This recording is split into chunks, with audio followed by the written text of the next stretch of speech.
Hello viewers, this is Richa and welcome to my channel Online Teaching with Richa। आज से इस channel पर NCERT series start होने जा रहा है। तो सबसे पहले ये जानते हैं कि एनसीईआरटी पढ़ना ज़रूरी क्यों है। एनसीईआरटी कंसेप्चुअल बेस बनाने के लिए बहुत ज़रूरी है। Map, example, experiment, conclusion, diagram, इन सब से फैक्ट्स के क्वेश्चन पूछे जाते हैं। अगर एनसीईआरटी को सही स्ट्रैटेजी के साथ पढ़ लिया जाए तो एनसीईआरटी डिकोड करना बहुत आसान हो जाएगा। एग्जाम चाहे यूपीएससी, बीपीएससी या कोई भी स्टेट पीसीएस हो, CDS, NDA, CAPF, RO, ASO, BSI, SSC, हर एग्जाम के लिए बेस को क्लियर करना बहुत ज़रूरी है और एनसीईआरटी वो सोर्स है जो बेस को बहुत क्लियर करता है। एग्जाम्पल के तौर पर देखें तो पॉलिटी में वर्ड्स देखने को मिलता है डिफरेंसेस, डाइवर्सिटी, डिस्क्रिमिनेशन। अगर आपका बेस ठीक नहीं है तो लगेगा कि ये तीनों एक जैसे ही चीज़ें हैं, मगर एनसीईआरटी को पढ़ने के बाद पता चलेगा कि इन तीनों में फंडामेंटल डिफरेंसेस है। जैसे कि डिफरेंसेस क्या है, भिन्नता क्या है। Differences refers to the characteristics, traits और फीचर्स दैट सेट इंडिविजुअल्स और groups apart from one another. मतलब ऐसे विशेषताओं को संदर्भित करता है जो व्यक्ति या समूह को एक दूसरे से अलग करता है। Diversity embraces and celebrates the variety of differences that exist within a community or society। Diversity यानी विविधता किसी समुदाय या समाज में मौजूद विभिन्न प्रकार के अंतरों को अपनाता है और उनको महत्व देता है, उनका जश्न मनाता है। डिस्क्रिमिनेशन इन्वॉल्व्स ट्रीटिंग इंडिविजुअल्स और ग्रुप्स अनफेयरली और differently because of their differences. मतलब भेदभाव जो लोगों या समूहों के साथ उनके अंतरों के कारण अनुचित व्यवहार करवाता है। जब तक हमें वर्ड्स का सही मतलब ना पता हो तो कॉन्सेप्ट के ऊपर हमारी पकड़ नहीं बन पाती। अब शुरू करते हैं क्लास 6 एनसीईआरटी। सबसे पहले हमें ज़रूरत है अपने लाइफ को सामाजिक और राजनीतिक तौर पर समझने का। उसके बाद ही हम लोग पॉलिटिक्स को अच्छे से समझ सकते हैं। सबसे पहले सामाजिक तौर पे जिस चीज़ को समझना है वो है डाइवर्सिटी यानी विविधता। तो फर्स्ट चैप्टर स्टार्ट होता है अंडरस्टैंडिंग डाइवर्सिटी। अगर हम अपने चारों तरफ देखें तो क्या कोई ऐसा है जो आपके तरह ही दिखता हो, आपके जैसा एकदम सिमिलर हो? तो आंसर होगा नहीं। कोई भी बिल्कुल हमारे जैसा सेम टू सेम नहीं दिखता। जो भी हम देख रहे हैं, जिन लोगों को हम देख रहे हैं, वो सब हमसे अलग होते हैं। वे अलग अलग तरीके से हमसे डिफरेंट हैं। Religion, living standard, language, culture, tradition, इन सब एस्पेक्ट में वो अलग अलग होते हैं। ये अलग अलग जो भी चीज़ें हमारे आसपास हैं वो हमारे लाइफ को इंटरेस्टिंग बनाते हैं। अगर सब कुछ एक जैसा ही हो जाए तो हमें नया कुछ जानने को नहीं मिलेगा। ये जितने भी डिफरेंसेस हैं इनकी वजह से ही इंडिया में डाइवर्सिटी देखने को मिलता है। एनसीईआरटी में एक क्वेश्चन पूछा गया है कि what does diversity add to our lives. विविधता हमारे जीवन में क्या जोड़ती है, विविधता हमारे जीवन को किस तरह बेहतर बनाती है। Diversity brings a wide range of benefits to our lives, from personal growth and cultural enrichment to economic advantages and social cohesion. When we surround ourselves with people from different backgrounds, experiences, and perspectives, we open ourselves up to new ideas, ways of thinking, and opportunities for connection and understanding. जब हम अपने आप को अलग अलग पृष्ठभूमि, अनुभव और दृष्टिकोण वाले लोगों के साथ घेर लेते हैं तो हम खुद को नए विचारों, सोचने के तरीकों के अवसर को खोलते हैं। भारत एक विविधतापूर्ण देश है जहाँ विभिन्न संस्कृतियों और धर्म के लोग कई त्यौहार मनाते हैं, जैसे दिवाली, नवरात्रि, ईद, होली, पोंगल, बैसाखी, ओणम, क्रिसमस, लोसार, जो कि तिब्बती नववर्ष बौद्ध द्वारा मनाया जाता है। ये सारे त्यौहार भारत की रिच कल्चरल छटा को प्रदर्शित करते हैं। Festivals foster community spirit, encouraging socializing and bonding among people from different background। अलग अलग पृष्ठभूमि के लोगों के बीच सामाजिकता और मेलजोल को बढ़ावा देते हैं त्यौहार।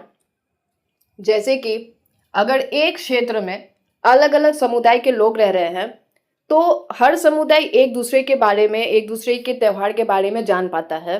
हम उसकी संस्कृति के बारे में जान पाते हैं और हर संस्कृति और हर त्यौहार हमें कुछ ना कुछ नया सिखाती है, हमें कुछ ना कुछ नया जानने को मिलता है हम एक दूसरे के रहने का तरीका, एक दूसरे का खाने का तरीका, ये सब कुछ जान पाते हैं। तो डाइवर्सिटी यानी विविधता हमारे जीवन को बिल्कुल रोचक बना देती है। अगर एक क्लास में बच्चों को पेंटिंग बनाने को दिया जाए तो क्या सभी की पेंटिंग एक जैसी होगी? बिल्कुल भी नहीं, क्योंकि सभी एक दूसरे से अलग हैं। सभी की सोचने की क्षमता एक दूसरे से अलग है। ठीक उसी प्रकार सभी लोगों का खान पान, रहन सहन, जीवन जीने का तरीका भी अलग अलग है। 2 क्वेश्चन और एनसीईआरटी में यह पूछा है कि how did India become like this? इतनी डिफरेंसेस इंडिया में कैसे देखने को मिलती है? Are all kinds of differences a part of diversity? इन सब का आंसर जानने के लिए हम एक एग्जाम्पल देखते हैं। पोयली सेनगुप्ता की एक कहानी है जिसमें 2 बच्चा है और उसमें हम ये देखते हैं कि एक का नाम है समीर एक और एक का नाम है समीर दो। समीर एक अच्छा सा साफ सुथरा और ढंग के कपड़े पहन रखे हैं, प्रॉपर तरीके से शूज पहने हुए हैं, साइकिल से जा रहा है, उसने स्कूल में पढ़ाई की है, अच्छी इंग्लिश जानता है। वहीं दूसरी तरफ समीर दो ने पुराने और फटे हुए कपड़े पहन रखे हैं, हवाई चप्पल पहने हुए फुटपाथ पर घूम रहा है, न्यूज़पेपर बेच रहा है, परिवार की जिम्मेदारी कम उम्र से अपने ऊपर लेकर चल रहा है और वो कभी स्कूल नहीं गया और वो सिर्फ हिंदी जानता है। समीर एक हिंदू है, समीर दो मुस्लिम है। दोनों के रिलीजियस बैकग्राउंड अलग हैं। एक इंग्लिश में कंफर्टेबल है, एक हिंदी में। दोनों की ड्रेसिंग अलग है, दोनों के कल्चरल बैकग्राउंड्स अलग हैं। एक ने स्कूल एजुकेशन किया, एक को स्कूल जाने का मौका ही नहीं मिला। दोनों के बीच जो भी अंतर देखा उसे ये पता चलता है कि समीर एक और समीर दो कल्चरल बैकग्राउंड और रिलीजियस से तो डाइवर्सिटी शो करते हैं, मगर समीर दो स्कूल नहीं गया, समीर एक गया। तो ये डाइवर्सिटी नहीं बल्कि असमानता यानी इनइक्वालिटी का एग्जाम्पल है। Inequality refers to the unequal distribution of resources, opportunities, privileges within a society. This can manifest in various forms, यानी असमानता का मतलब समाज के भीतर संसाधनों, अवसरों का असमान तरीके से विवरण है। इनइक्वालिटी कई जगह देखने को मिलती है, जैसे सोशल इनइक्वालिटी, सामाजिक असमानता, एजुकेशनल इनइक्वालिटी, शैक्षिक असमानता, जेंडर इनइक्वालिटी, रेशियल इनइक्वालिटी, जातीय असमानता और कास्ट इनइक्वालिटी, जातिगत असमानता। किसी भी इंसान की बेसिक नीड क्या है? रोटी, कपड़ा और मकान। अगर किसी के पास सही अवसर ना हो, किसी के पास खाना ना हो, किसी के पास पैसा ना हो, किसी के पास संसाधन ना हो, किसी के पास रहने का जगह ना हो, तो ये एग्जाम्पल इनइक्वालिटी का हुआ, असमानता का। ये डाइवर्सिटी का एग्जाम्पल नहीं है।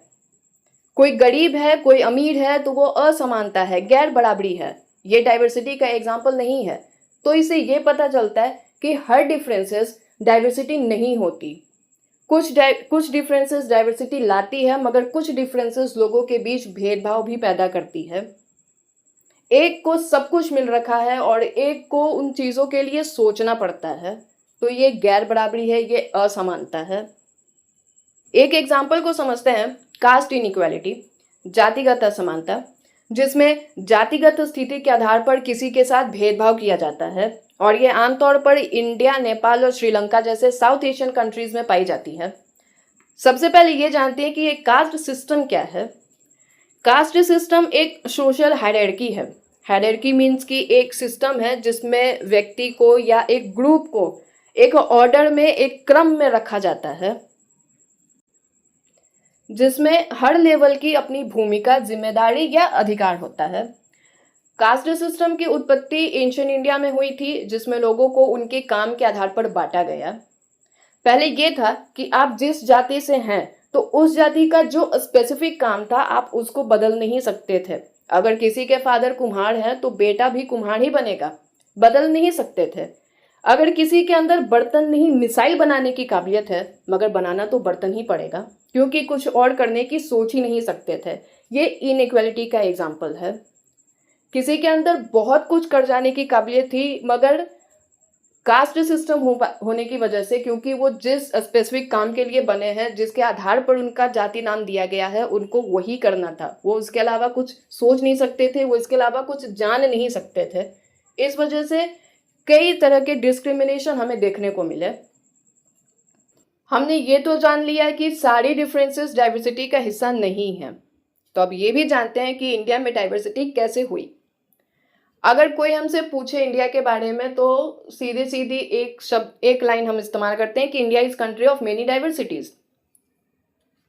We speak different languages, have various types of food, celebrate different festivals, practice different religious. हमारे यहाँ कई तरह की भाषाएं बोली जाती हैं, कई प्रकार के व्यंजन हैं, कई प्रकार की त्योहार मनाई जाती है, कई तरह के धर्म को माना जाता है। बट एक अलग नजरिए से इसे सोचे तो ये रियलाइज होता है कि कर तो सभी एक ही चीज रहे हैं, बस करने का तरीका अलग अलग है। हम खाना खा रहे हैं, सामने वाला भी खाना खा रहा। हम कपड़े पहन रहे हैं, सामने वाले भी कपड़े पहन रहा। हम अपने धर्म को मान रहे हैं, सामने वाला भी अपने धर्म को मान रहा। हम अपने त्यौहार मना रहे हैं, वो भी अपना त्यौहार मना रहे हैं, बस करने का हमारा तरीका अलग अलग है। We do many things that are similar except that we do them in different ways. यही है डाइवर्सिटी, यही है विविधता। बहुत साल पहले अगर देखें तो जब ट्रेन, एरोप्लेन, बस ये सब नहीं थे, लोग एक जगह से दूसरी जगह घोड़े या ऊंट से ट्रैवल करते थे या पैदल ही चल लेते थे। नई जगह पे रहने के लिए, व्यापार करने के लिए एक जगह से दूसरे जगह पे जाते थे। सपोज लोग कहीं पे व्यापार करने गए और आने जाने में एक लंबा टाइम लगने के कारण जो जहां व्यापार करने गए वहीं रुक गए। सूखा होने के कारण, भूखमरी होने के कारण कई लोगों ने अपने घर को छोड़ा, दूसरे जगह पे चले गए। ऐसे में अलग अलग रिलीजन्स के लोग, अलग अलग कल्चरल बैकग्राउंड के लोग एक जगह आए। किसी की लैंग्वेज अलग, किसी का फूड कल्चर अलग, म्यूजिक कल्चर अलग, और सब एक जगह अब रह रहे तो वहाँ मिक्स्ड कल्चर देखने को मिलेगा। जब आप हिस्ट्री पढ़ेंगे तो पता चलेगा कि कैसे कई जगहों पे अलग अलग कल्चर के प्रभाव ने किस तरह लाइफ में अलग अलग संस्कृतियों को शेप देने का काम किया। Regions became very diverse. इसी तरह डाइवर्सिटी तब भी आती है जब लोग अपने जीवन को उस ज्योग्राफिकल एरिया यानी भौगोलिक क्षेत्र के अनुसार ढाल लेते हैं। उदाहरण के लिए समुद्र के पास रहना पहाड़ी इलाकों में रहने से काफी अलग है। लोगों के न केवल कपड़े और खाने की आदतें अलग अलग होती हैं, बल्कि उनके काम करने के तरीके भी अलग अलग होते हैं। हम समझने की कोशिश करते हैं कि जब हम कहते हैं कि ऐतिहासिक और भौगोलिक कारक यानी हिस्ट्री और ज्योग्राफिकल एरिया किसी क्षेत्र की विविधता को प्रभावित करते हैं तो हमारा क्या मतलब होता है। इसके लिए हम मैप देखते हैं इंडिया का। उसमें हम देश के दो अलग अलग हिस्से को देखते हैं, एक है लद्दाख और एक है केरल। जियोग्राफिकली सबसे पहले हम लद्दाख को जानते हैं। लद्दाख जम्मू और कश्मीर के ईस्ट में है, पहाड़ों में बसा एक रेगिस्तान है। यहाँ कृषि बहुत ही कम संभव है, यानी एग्रीकल्चर यहाँ ज़्यादा नहीं होता या तो ना के बराबर है, क्योंकि वहाँ क्षेत्र में बारिश नहीं होती या तो बहुत कम होती है।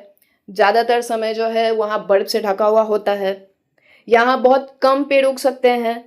पानी पीने के लिए लोग गर्मियों के महीनों में पिघलते बर्फ पर डिपेंड करते हैं। यहाँ के लोग भेड़ और बकरियां पालते हैं। इस क्षेत्र की बकरियां इसलिए खास है क्योंकि ये पश्मीना ऊन पैदा करती हैं। वहीं ज्योग्राफिकली अगर हम केरल को जानें तो केरल इंडिया के साउथ वेस्ट कोने में स्थित एक राज्य है। यह एक तरफ समुद्र से घिरा है और दूसरी तरफ पहाड़ियों से। पहाड़ियों पर काली मिर्च, लौंग, इलायची जैसे कई मसाले उगाए जाते हैं। ये मसाले ही हैं जिन्होंने इस क्षेत्र को खास बनाया है।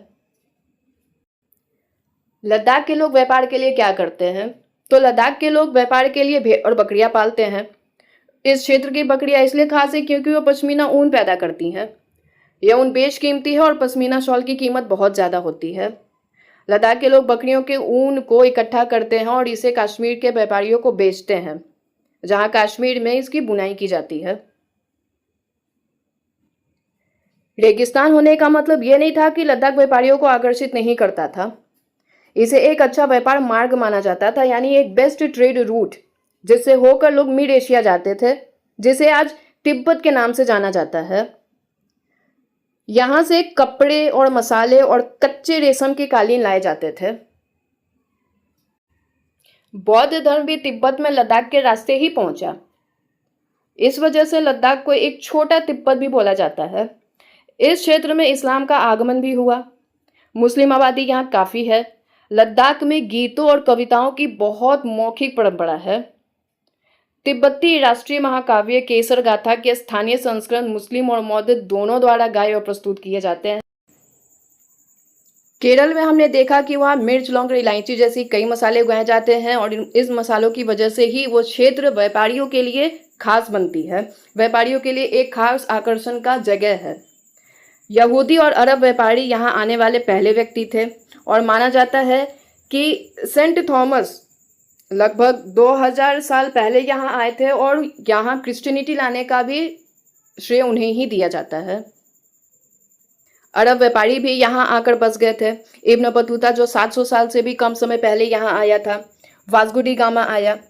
इन सभी विभिन्न ऐतिहासिक प्रभावों के कारण केरल में विभिन्न धर्म जैसे यहूदी धर्म, इस्लाम, ईसाई धर्म, हिंदू धर्म और बौद्ध धर्म का मिक्स्ड कल्चर देखने को मिला।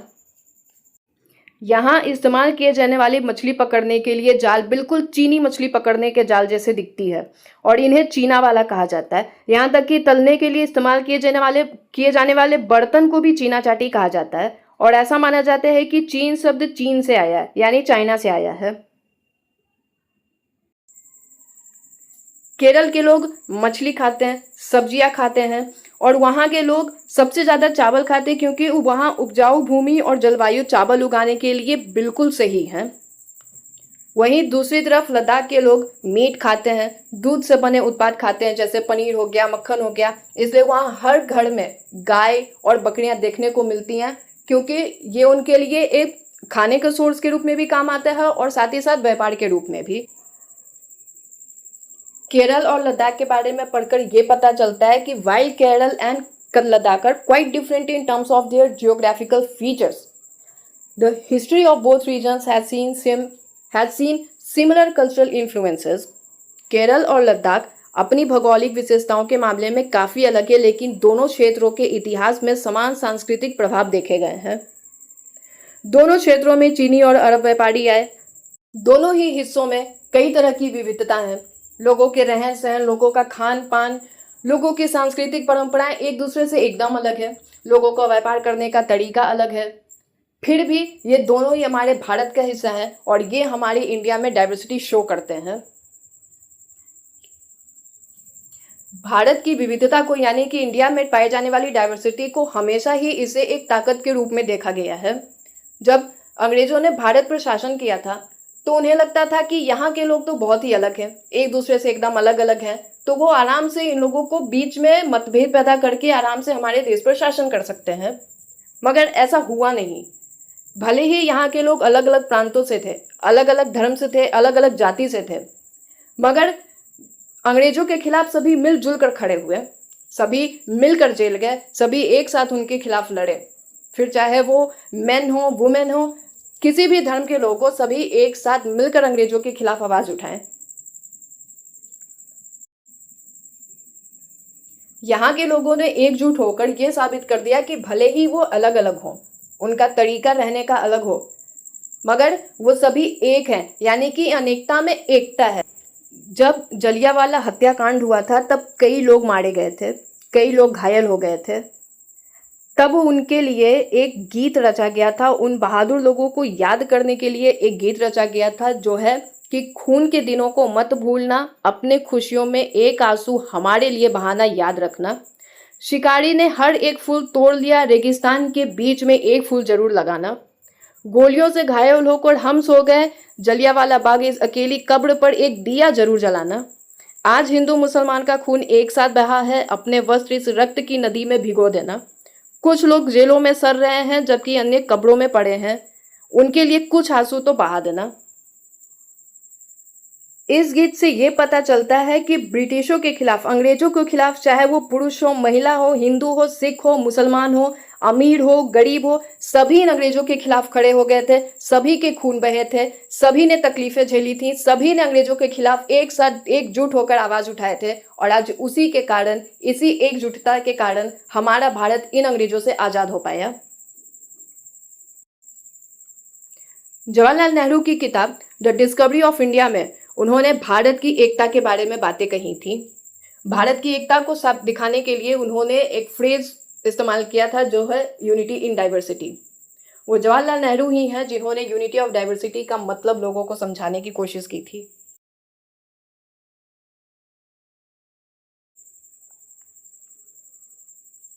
जवाहरलाल नेहरू ने कहा था कि यहाँ हर रीति रिवाज, हर विविधता को स्वीकारा जाता है, हर रीति रिवाज के प्रति प्यार और सम्मान दिखाया जाता है, हर रीति रिवाज का पालन किया जाता है। भले ही लोग अलग अलग धर्म से हो, मगर हर धर्मों का यहाँ पर सम्मान होता है।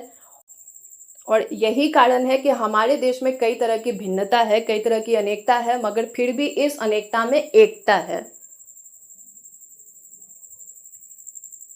तो इस चैप्टर से ओवरऑल कंक्लूजन ये निकल कर आता है कि हमारे देश में कई तरह की भिन्नता हमें देखने को मिलती है, कई तरह के धर्म के लोग हैं यहाँ पे, कई तरह का रहन सहन, खान पान, त्यौहार, ये सब हमें देखने को मिलता है, मगर इसके बावजूद हम सभी एक हैं, हम सभी भारतीय हैं।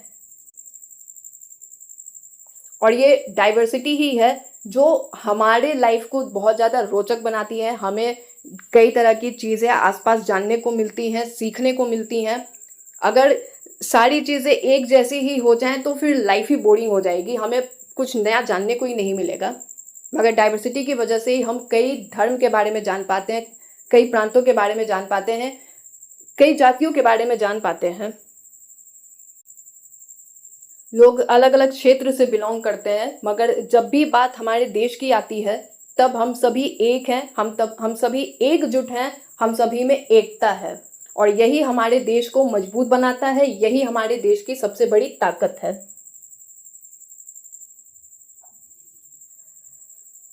तो आज का चैप्टर यहीं खत्म होता है। उम्मीद है आप सभी को ये अच्छे से समझ में आया हो। कोई भी कमी हो, कुछ भी आपको फीडबैक देनी हो तो कमेंट सेक्शन में ज़रूर बताएं। Thanks for watching, keep supporting